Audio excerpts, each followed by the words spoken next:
The What to Next podcast helps you build a TBR of future favorite books. In each episode, Lori and Maine interviews authors and book influencers to recommend books they loved for you to pick up today. If you're an avid reader, always looking for your next great read, then the show. Hi, Shana. Welcome to What to Next podcast. Hi, thanks for having me. So happy to have you here. So tell us a little bit about yourself. So I'm an author. I'm a mom. I have 4 cats and a dog. Oh my gosh. So you're busy. Yeah. You're busy. I'm busy. Yes. Yes. Oh my gosh. So you write historical romance. So tell us about, were you a historical romance reader growing up? Or you were like fascinated with history? Like what led you to write historical romance? Because that's like a unique niche.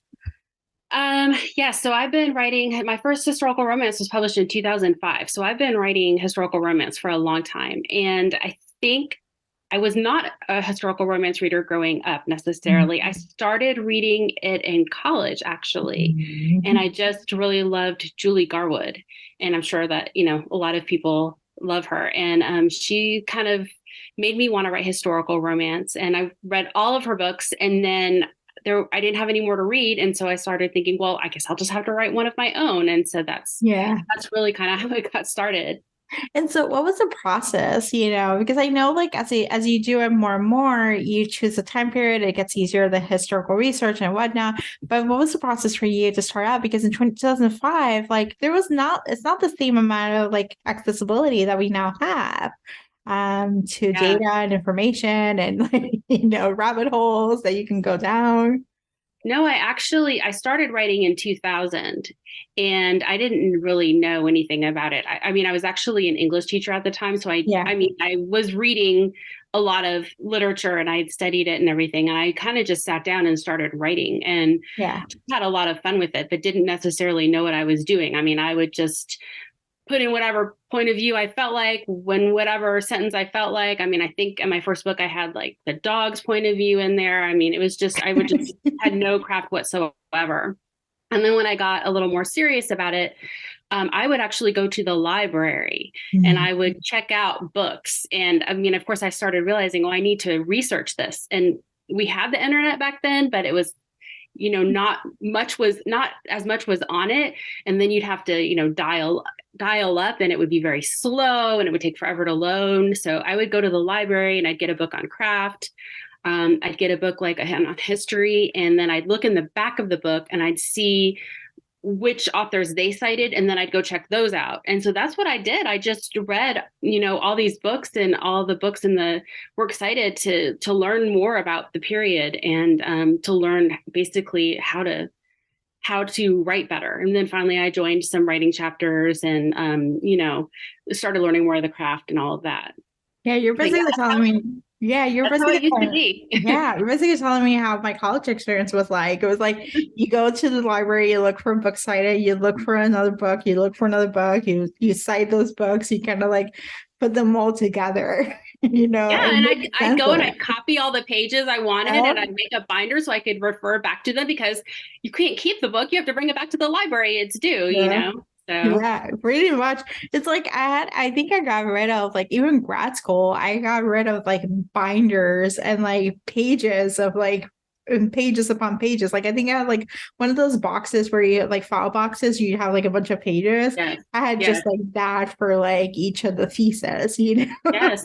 Like I was like, you didn't have the internet. Like it's not the same like what we have now, where it's like you can go to someone else, and like libraries have archive, like have databases with all the information already in there, And you can just bookmark a page and go back and look at it. Now, like if I saw something, I didn't remember what book it was from, or I'd have to go back to the library and check it out. So, I mean, I would just copy it. Just killed thousands of trees, I'm sure. But oh my gosh. All right. So how has publishing has changed since 2000, 2005 till like 2023? Because it has changed quite a bit, Well, I mean, with the advent of online publishing and ebooks, I mean, that's the biggest thing. I mean, I have like a funny story. When I first published, I was with Avon, and I actually published 2 contemporary romances under my real name, which is Shane Bolks. right? But then they wanted to use a pseudonym for my historical romances, and which is Shana Galen. So, and that's the name that, I've kept writing under. But the way that they chose that name was they said, let's, your name is Shane, so let's make a Shana, but let's look at the shelf on a bookstore and see where we'd want to shelve you. So they were like, oh, we'll put you between Gabaldon and Garwood. That'll be like a really great. So let's do Galen. Then you'll be right there. Nobody would ever do that now because there aren't shelves. I mean, people do go to bookstores, but for the most part, books aren't being sold that way. So, that's just one way that it's changed, that my whole name was based on where I would be shelved in a bookstore. Yeah, that's fascinating because now it's like it's on ebook, like Amazon has keywords. You have to put tropes. You have to put information. Like you gotta stuff the keyword, the title with a bunch of keywords of what the person's looking for, so the book can be found. As opposed to be like, I'm just gonna browse browse and see where can I discover you. Right. And so now it's totally different. That's just I think it's harder in some ways to get discovered.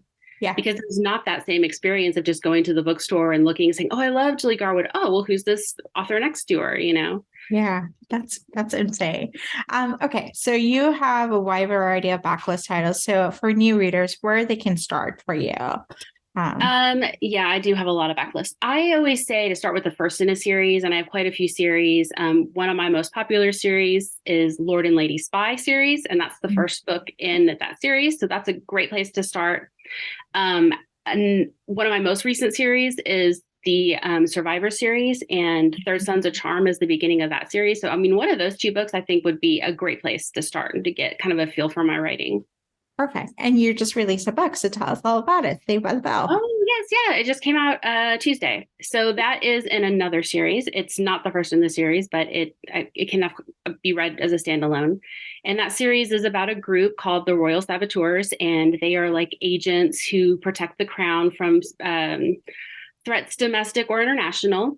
And in that book, I have an agent who's actually just finished a mission, and he's not, under any threat, but he ends up getting stabbed and circumstances happen, and he gets taken to a tea shop to be cared for by a relative of his friend who her and her father own this tea shop.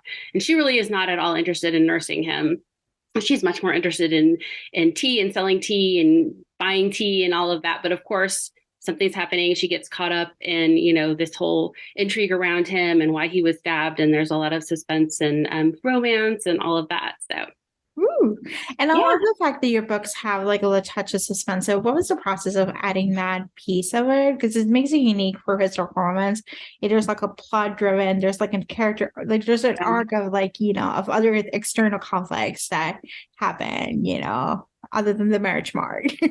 Yeah, I think you'll find too, like in my recommendations, I tend to like lean toward wanting to read books that have, that kind of element in there. And I think it's just because when I'm writing, I tend to get kind of bored if there's not something else happening, and I'll be writing, and then all of a sudden, like, oh wait, somebody's dead, and then it makes it more interesting for me. I'm like, oh my god, how did this? Obviously, I'm a pantser and not a plotter because this wouldn't work otherwise. But I'm like, oh my god, why is that person dead? What happened? What's going on? And then I'm more interested in moving the story forward. So it keeps me interested in it, and it's kind of what I like to read in books too. I love this. All right, so let's try some book recommendations. What kind of books do you tend to read? Well, I read a lot of romance, obviously. I do like to have something with some romance, but I read memoirs and biographies as well. But I really think I stick mostly with romance.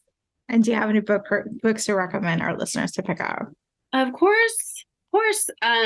So one book that I just read that is coming out March 28th. So I read an arc of it. So you can put that on your list, is The Countess by Sophie Jordan. Mm-hmm. And it's in her, I think it's the Scandalous Ladies of London series. And that is kind of like a Real Housewives of franchise type of book. So if people like the Bravo, channel and all that, that's a perfect book for them. Thing I really loved about this book was that I really did not know how it was going to end. And I even wanted to say to her, like, just tell me how it's going to end, because I really couldn't figure out how it was going to end. It's about this society matron named True, and her daughter is a debutante. And there's a guy named Jasper, and he needs a titled bride, and he is courting her daughter. And it ends up that True and Jasper start to develop feelings and have an attraction to each other. And I should say that True is very unhappily married to a husband who is really not around. So I just thought, how is that possibly going to work where he's courting her daughter and she's already married and they are falling in love? So, but it works, and it ends in really, she resolves it in the best possible way. So the Countess is something that I recommend coming up this month. Oh my gosh, I'm adding that to the TBR. I knew it was like a Real Housewives take on, but you just told me of like at this angsty forbidden, you're not supposed to be together, but somehow we're gonna make it work, you know? Exactly. And of course her husband is like awful, he's a horrible villain. Yeah. And it's a great book. It's a great book. So good. So tell us where we can find you online. Where you can find me online? Well, everywhere, basically. I'm at my website, which is shanagalen.com. I'm on TikTok now, much to my daughter's absolute horror. And so I'm on TikTok. I think it's just at Shana Galen. I'm on Instagram. I mean, I'm pretty much everywhere. Facebook. Everywhere. So thank you, Shana, for being on the show. Oh, thanks for having me. I love the show, and I was so glad to be able to come on. If you enjoyed this podcast, feel free to share with friends, subscribe, rate, and review the show. This is the easiest way to support the podcast. For a list of books mentioned and other romance recommendations, please visit whattoreadnextblog.com. Did you know you can purchase audiobooks directly from your favorite local bookstore? With Libro.fm, you can pick up more than 250,000 audiobooks, including bestsellers and recommendations from real booksellers. You'll get the same audiobooks at the same price as the largest audiobook company, you know the name, but you'll be part of a different story, one that supports your local community. If you're new to audiobooks, there's a perfect way to squeeze into more reading into your busy life. Listen with the free Libro.fm app while you do your chores, walk your dog, relax at home. The What to Read Next podcast has a special offer for our listeners. Get 2 audiobooks on Libro.fm for the price of 1 with your first month of membership. Use code What to Read Next. This offer is only valid for new members in Canada and the US. Thank you so much for listening and have a great day.